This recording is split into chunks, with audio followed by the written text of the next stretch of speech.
అమావాస నాడు ఆకాశములో నిండు సందామామ కనిపిస్తదమ్మా అర్ధరాత్రి సింహ చీకట్లోన మండేటి సూర్యుడు ఉదయిస్తాడమ్మా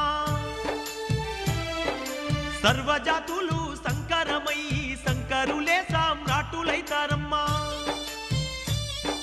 మునుముందు జరిగే వింతల్లి గనవమ్మ నేను చెప్పేవన్నీ జరిగి తీరుతాయమ్మా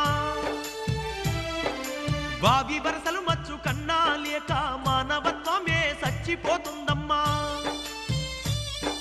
పగలేమో అన్నా చెల్లెళ్ళు అనుకుంటూ రాత్రుళ్ళు రతులల్ల మునిగిపోతారమ్మా అతి తిండి అతి నిద్ర వల్ల ఈ జనులు విపరీత వ్యాధులతో బాధపడతారమ్మా స్థిర నివాసము అన్నది లేక ప్రజలు రోజు సంచరిస్తుంటారమ్మా ఓ తల్లి అచ్చమ్మ నా